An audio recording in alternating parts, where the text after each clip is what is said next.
Olá, sejam bem-vindos e bem-vindas a mais esta edição do Videocast Rio Bravo, quando tratamos a respeito das instituições brasileiras. Nesta ocasião, nosso convidado é Paulo Roberto de Almeida, diplomata que falará a respeito do Itamaraty. Dentro e fora do Brasil, o Itamaraty é uma das instituições mais celebradas do país. E na entrevista, Paulo Roberto de Almeida explica como é que essa instituição se forjou, quais são as suas características principais, além de comentar como o Itamaraty resiste às influências políticas. Será que resiste? É o que nós vamos descobrir na entrevista que começa agora.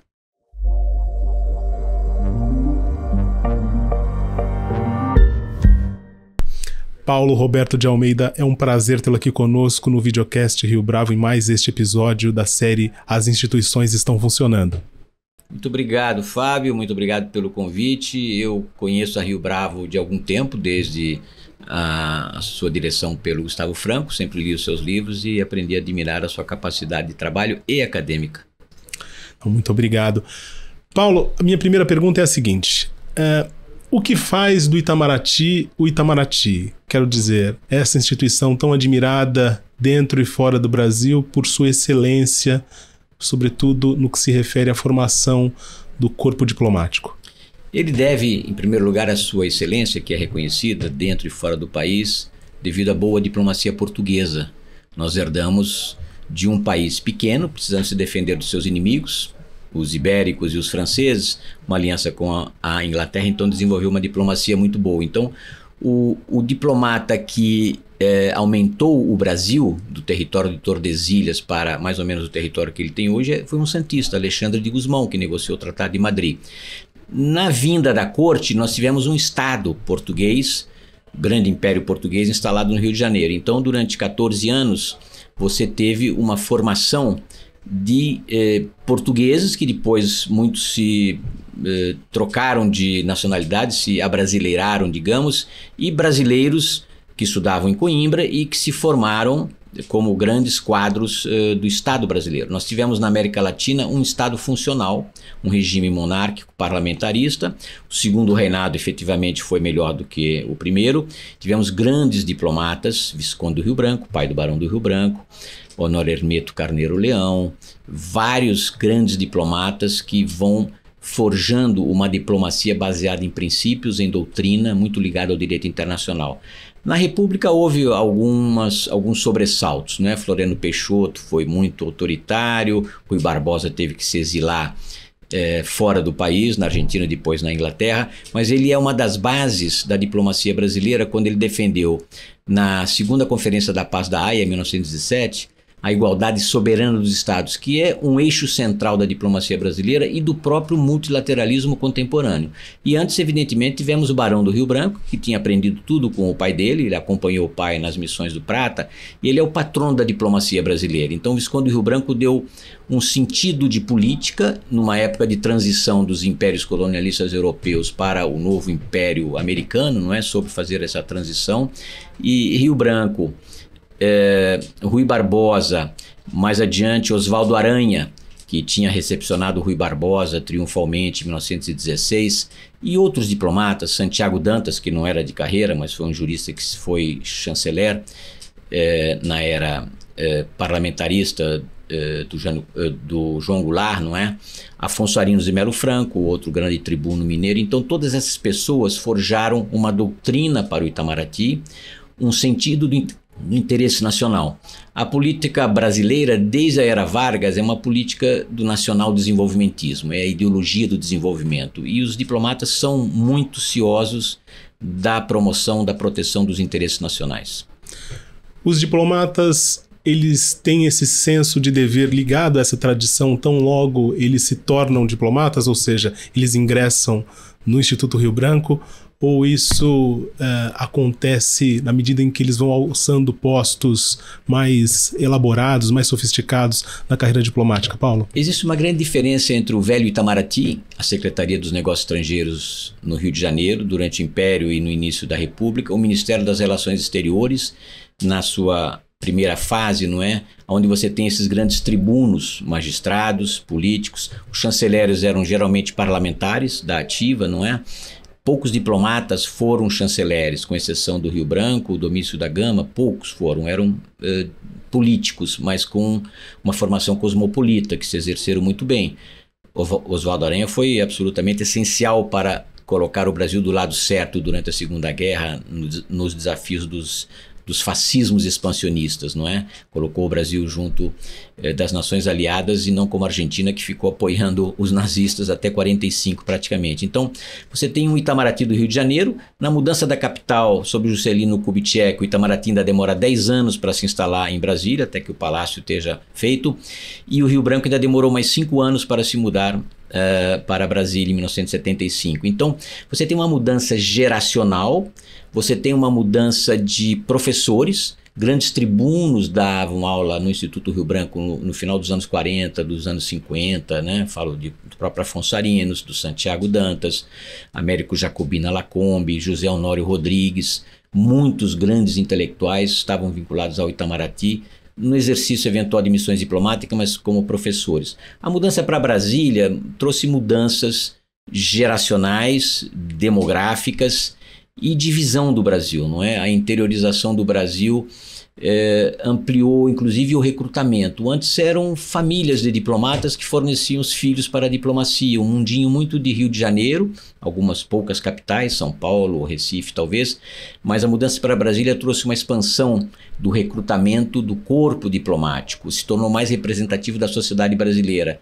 Antes eram brancos herdados do Império, digamos assim. Na transição para Brasília você já tem filhos de imigrantes, de japoneses, de imigrantes sírios libaneses,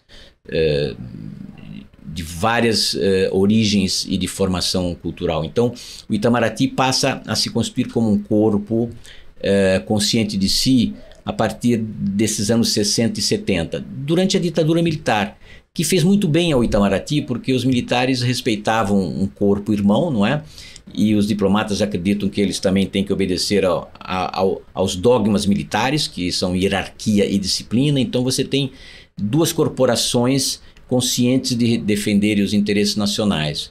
Então os diplomatas até se deram bem durante a ditadura, apesar de alguns problemas, não é? Nós tínhamos uma diplomacia blindada na América do Sul, tínhamos os temas tabus do anticomunismo, mas digamos que a filosofia atual do Itamaraty, do interesse nacional, se forjou nos anos 70 e 80. E a redemocratização deixou os diplomatas bem mais livres. Não é contraditória a ideia de que durante a ditadura militar o Itamaraty tenha também se dado bem nesse período, se dado bem no sentido de ter tido boas relações nessa época? Talvez, porque os antigos chanceleres eram parlamentares eleitos, ou eram políticos, ou magistrados vindos de fora, nem sempre conhecedores dos métodos de trabalho, das nuances, de todo o histórico, de toda a memória do Itamaraty, que vem do Império, na Primeira República, etc. Como os militares respeitavam os diplomatas, nós tivemos um primeiro diplomata logo no governo Castelo Branco, Vasco Leitão da Cunha, um diplomata que vem da era Vargas, não é? E depois 3 diplomatas na sequência, Mário Gibson Barbosa sob Médici, Azeredo da Silveira sob o Geisel e Saraiva Guerreiro, todos grandes diplomatas, alguns que estiveram em São Francisco, em várias conferências da ONU nos anos 50, nos anos 60, então muito bem preparados. E aí teve uma espécie de insulamento do Itamaraty da influência política. O Congresso foi fechado algumas vezes, não é? Houve uma menor interferência dos políticos na política externa, os diplomatas então se sentiram livres para se exercer e realmente conduziram a política externa, em parte na ditadura militar e na redemocratização, sob Sarney, sob Collor, em parte, Collor foi um grande inovador, sob Itamar parcialmente, mas sob Fernando Henrique Cardoso a política foi basicamente do Itamaraty com algumas inovações do presidente. O corpo diplomático brasileiro sofre muito com essas influências políticas que se alternam de tempos em tempos. Você mencionou aqui pelo menos 4 administrações que foram muito disruptivas para a sociedade brasileira: Sarney, Collor, Itamar e Fernando Henrique. Como é que o diplomata reage a tantas mudanças em tão pouco tempo?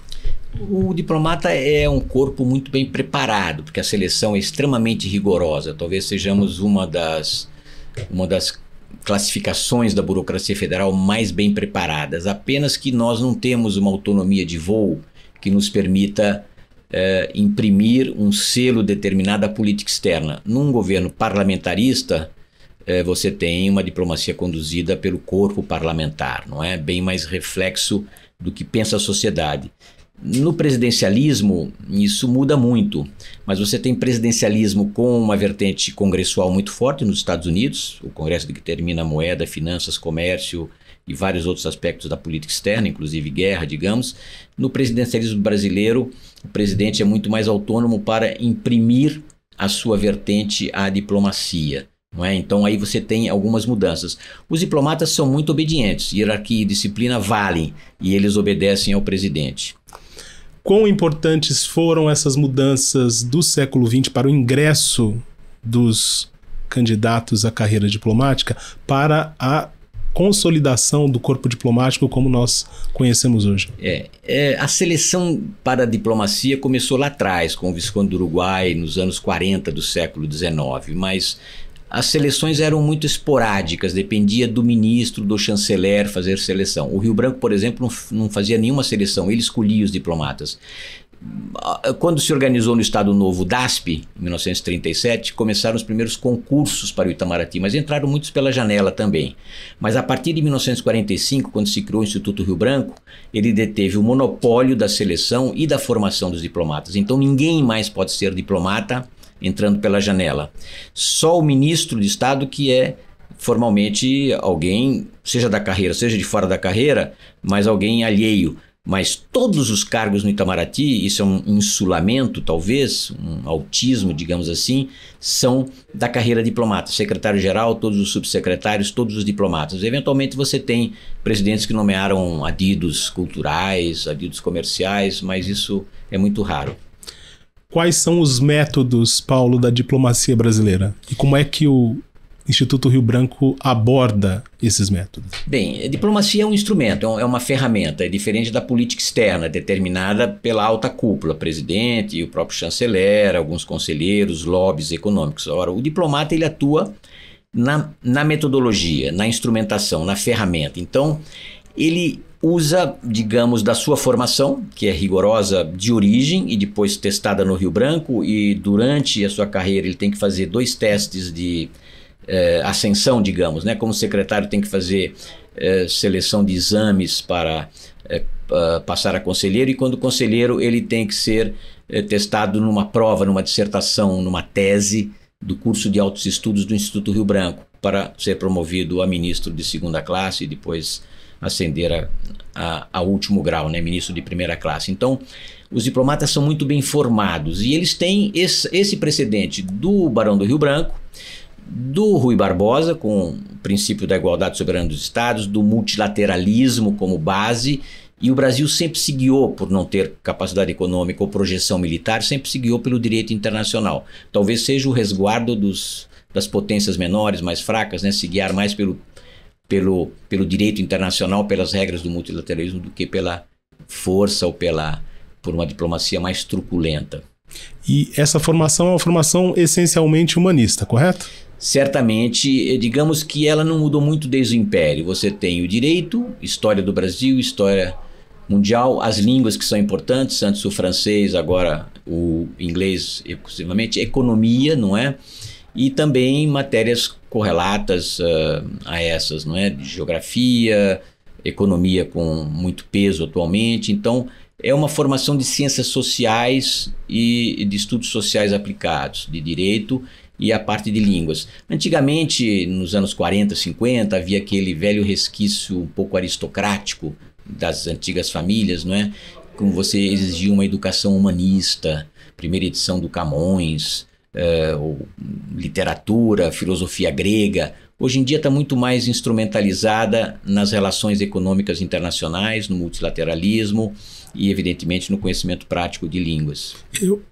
Houve um chanceler recente que quis retomar essa formação mais clássica, de acordo com alguns relatos que apareceram em 2019 e 2020. Como é que o Itamaraty reagiu a isso? Bem, o chanceler acidental, Ernesto Araújo, selecionado pelo Olavo de Carvalho, um filósofo polemista, mas muito controverso, não é? Fez parte dessa franja lunática que dominou o Brasil durante 2 anos na diplomacia, não é? Depois voltamos a um diplomata mais profissional, mas dominou o governo nos 4 anos, que é um parênteses muito estranho, muito esquizofrênico na história do Brasil. Acredito que não retornará mais.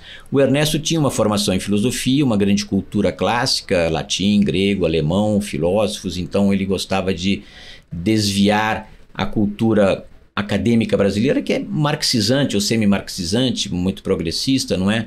Para uma formação mais clássica. Ele introduziu uma cadeira de filosofia, diminuiu a parte da América Latina, enfim, fez as suas mudanças, mas foram mal recebidas porque ele usou tanto o Instituto Rio Branco quanto a Fundação Alexandre de Gusmão para aquelas preleções, palestras de olavistas e pessoas absolutamente desqualificadas para a política externa. E aí, como é que essa instituição se preservou desses ataques, por assim dizer? Digamos o seguinte, quando você tem um presidente normal, que seja de direita ou de esquerda, a classe diplomática se adapta àquilo com simpatia ou apenas profissionalismo, né? O bolsonarismo foi um animal estranho, é um ornitorrinco na nossa cultura política, não é? Então os diplomatas se enclausuraram sobre si mesmos, ficou um silêncio. Eu costumava chamar a lanchonete que havia entre o anexo 1 e o anexo 2 do Itamaraty de centro de decisões da política externa, porque os diplomatas iam lá às 4 horas da tarde, faziam lanche, tomavam café e discutiam os temas de política externa no café, não é? Entre eles, ou seja, uma grande abertura e um convívio muito agradável. No bolsonarismo acabou. Nunca mais ninguém falou nada, foi um silêncio completo, todos se resguardaram. Inclusive, diplomatas preferiram servir em consulados no exterior do que ir para embaixadas onde eles teriam que seguir as instruções de Brasília, muitas vergonhosas, digamos assim, na ONU, em Genebra, etc. Quais algumas delas que você possa dizer? Sim, diplomatas com capacidade para dirigir boas embaixadas acabaram em consulados nos Estados Unidos ou na Europa, porque consulado é uma função burocrática que te exime da política externa, não é? Você cuida dos brasileiros no exterior e não da política externa, que foi realmente horrorosa nos tempos do Bolsonaro. Antes disso, Paulo, lá para 2011, 2012, a então presidente Dilma Rousseff disse, numa entrevista que depois foi veiculada por outros veículos, que numa conversa com o então chanceler havia poucos engenheiros entre os ingressos na carreira diplomática. Essa visão de que era preciso gente mais técnica em outras áreas, como é que isso alcançou o Itamaraty naquela ocasião? Olha, não foi considerado um absurdo, mas também inócuo. Por quê? Porque o Itamaraty não faz nenhuma pré-seleção de carreiras. Alguns corpos diplomáticos do exterior exigem diplomas na formação de direito ou de humanidades, não é? De história, etc. O Itamaraty aceita qualquer um que tenha um diploma, o que não era o caso, aliás, até 1995. Um diploma de estudos superiores pode ser de educação física, veterinária, medicina, arquitetura, engenharia. Eu tenho colegas, muito bons diplomatas, que eram engenheiros, veterinários, médicos, filósofos, digamos, fora das carreiras das humanidades clássicas, não é? Então, é claro que o exame de seleção exige o conhecimento dos estudos sociais aplicados, com ênfase no direito, na história, na política internacional, na economia e na geografia. Então, é natural que um engenheiro não tenha a preparação necessária para passar nesses exames, a menos que ele estude muito ou faça um cursinho, não é? Mas muitas pessoas de carreiras técnicas se encaminharam para a diplomacia por atração pelo exterior, por vocação, por propensão pessoal. Então, a presidente Dilma queria um Itamaraty mais técnico, porque a diplomacia se tornou mais sofisticada com questões de normas técnicas, padronização, não é? O que é natural, mas você não deve selecionar pela formação, e sim pela capacidade de exercer nas vertentes clássicas da diplomacia, que é uma negociação baseada em direito, em economia, em interesses nacionais e na memória histórica e o bom conhecimento de línguas. Qual é o principal desafio da diplomacia brasileira agora no século XXI, Paulo? Bom, nós estamos aí na era da inteligência artificial. O escritor israelense Harari disse que a inteligência artificial vai extinguir a humanidade, o que eu acho um exagero, não é? Mas a inteligência artificial vai participar dessa nova fase de recursos técnicos a serviço da diplomacia. Hoje em dia você procura tudo no Google, não é? Você faz uma pesquisa, tem as informações básicas e faz o teu telegrama, o teu memorando, as tuas instruções, claro que com base na memória diplomática, nos telegramas, nas instruções internas, mas você tem uma tal disseminação da informação, você não tem mais o monopólio daquele ofício que seguia por navio no passado ou por um telex na República de 46, você tem o telegrama que é um e-mail que está cifrado ou não, mas ele traz a informação que já está em todos os órgãos de imprensa, com exceção da conversa que o diplomata tem nos postos com embaixadores da chancelaria quando ele está ligado, ou com interlocutores da vida civil, da vida econômica, com congressistas de outros países. Então você tem uma informação de alta qualidade que o diplomata tem que manejar, não é? E no século XXI é claro que a gente não pode mais achar que a informação é exclusiva do Itamaraty, ou que o Itamaraty é exclusivo para as relações exteriores. O Itamaraty tinha os monopólios das línguas, francês e inglês no passado. Hoje em dia todo mundo fala inglês, muita gente da burocracia federal estudou fora, tem PhD no exterior, então muitos ministérios que antes dependiam do Itamaraty para chefiar uma delegação têm os seus próprios quadros de relações internacionais. É uma carreira que se expandiu muito nos anos 90 para cá, formou muitos quadros, muitos são assessores de ministérios, de prefeituras, de governos estaduais e de agências públicas e das próprias grandes empresas, né? Você teve com a globalização dos anos 90, Mercosul, OMC, você teve uma grande expansão da globalização para dentro, ou seja, o agronegócio é um exemplo disso. Então você precisa de diplomatas formados em economia agrícola, sim, conhecer mercado de futuros, não é? E isso exige um conhecimento que talvez os diplomatas tradicionais dos anos 40 e 50 não tinham. O diplomata hoje precisa estar conectado, como se diz, com secos e molhados, e hoje manufaturas. Então é importante que ele tenha engenheiros, mas tenha médicos, veterinários, filósofos, historiadores. Essa diversidade faz muito bem ao Itamaraty. Os diplomatas hoje, por conta dessa mudança da praça e a torre, para mencionar um livro que a gente comentava antes da entrevista começar, eles estão mais expostos e, portanto, mais vulneráveis do que antes, e isso é um problema em si ou isso é uma oportunidade?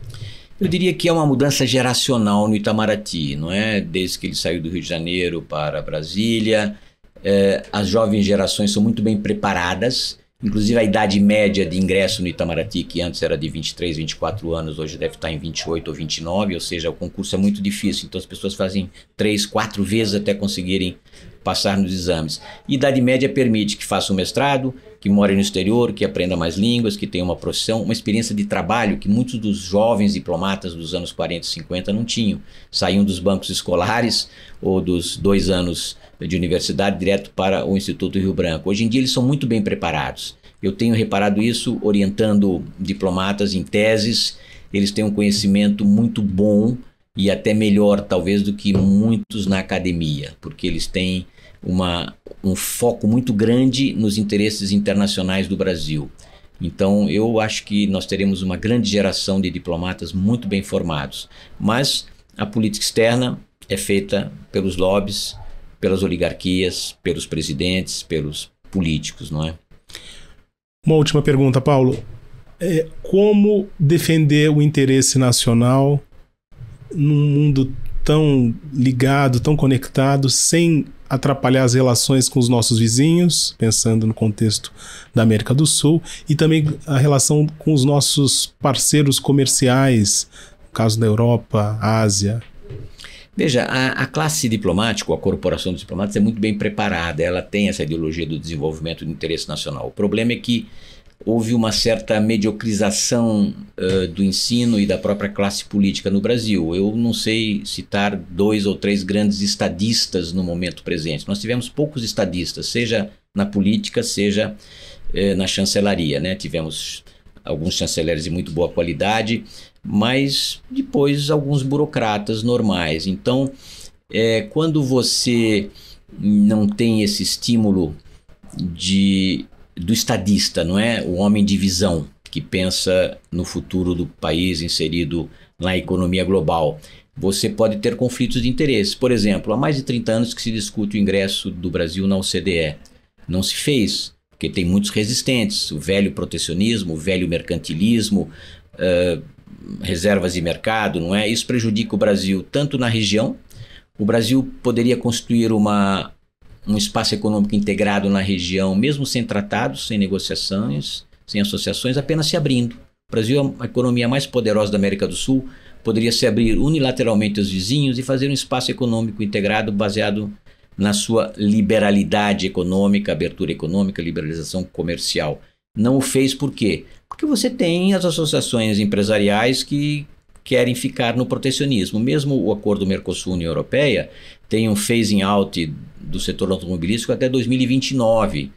Os automóveis elétricos chineses vão estar desmantelando o pouco que sobrou da nossa indústria automotiva. Então, esse é o desafio. Você tem um mundo em transformação, a emergência econômica da China, não como desafiadora do Ocidente, porque não se trata de um imperialismo expansionista, e sim de imperialismo como foi o imperialismo britânico, baseado no livre comércio, imperialismo americano, baseado nos investimentos estrangeiros, não é? Em regras multilaterais. A China tem o seu lado também imperial clássico, não é? Do Celeste Império, mas ela é um fator importante de estimular a globalização. E o Brasil está fazendo um apoio à China por causa de dependência econômica, né? Mercado de commodities, investimentos, mas também tem o outro lado da China, que em aliança com a Rússia está desafiando o Ocidente. Os nossos valores são ocidentais. Esse é o grande desafio atual, presente, que eu diria. O Brasil é um país ocidental que deve negociar com todos os parceiros, mas deve se precaver com ideias um pouco estrambóticas, como de uma nova ordem global, que não tem sentido a menos de uma ruptura, não é? Ou uma moeda comum do BRICS, não faz nenhum sentido no plano econômico racional para os agroexportadores, para os industriais brasileiros, para os diplomatas em geral. Nós temos grandes desafios e não tenho certeza que a gente tem estadistas à altura de conduzir o Brasil nos próximos anos nessa fase de nova Guerra Fria econômica. E um assento no Conselho de Segurança da ONU? Eu acho um objetivo sem nenhuma chance na prática. Não haverá reforma da Carta, não haverá expansão, porque os membros permanentes não querem, apesar de que alguns são hipócritas a ponto de afirmar que precisa ampliar, mas eles, na verdade, ninguém quer dividir poder. Eu acho um objetivo absolutamente inútil da gente perseguir. Quando e se houver reforma da Carta e expansão, o Brasil estará dentro, com certeza. O Lula vai partir para o G20 agora na Índia com esses 3 objetivos: meio ambiente, redução da pobreza, não é? E reforma da ONU, né? Conselho de Segurança. O terceiro objetivo é absolutamente inútil, porque não haverá. Então, é algo inócuo de você fazer. E eu nem considero prioritário. Eu considero que o Brasil deva se qualificar internamente por reformas internas, estabilização, educação, produtividade, competitividade. Quando o Brasil for um país médio, como é o Canadá, como são muitos países europeus, ele estará qualificado para ter maior papel nas relações econômicas e políticas internacionais. Mas a nossa capacidade de projeção externa é relativamente diminuta, não é? Nós não temos excedentes de poder, como se dizia. Temos aspirações, é verdade, mas eu não considero o tema do Conselho prioritário para o Brasil. Apesar do Itamaraty. O Itamaraty tem essa postura, os diplomatas também, e no passado os militares tinham aquele projeto nuclear clandestino, não é? Visando um assento no Conselho. Eu acho absolutamente contraproducente para o Brasil. O Brasil é um país excêntrico aos grandes conflitos internacionais e essa visão de projeção externa de poder é algo ridículo e até prejudicial ao Brasil, não só junto aos vizinhos, mas também no confronto da política internacional, nós teríamos muito mais obrigações a fazer do que tratar das enormes deficiências que o Brasil tem. Eu, como diplomata, sou contra qualquer campanha de acesso ao Conselho de Segurança. Paulo Roberto de Almeida, foi um prazer tê-lo aqui conosco em mais este episódio do Videocast Rio Bravo. Muito obrigado pela sua participação, pela sua presença. Muito obrigado, Fábio. Até a próxima vez. Com isso, nós chegamos ao fim de mais este episódio do Videocast Rio Bravo. Fique conosco e até a próxima.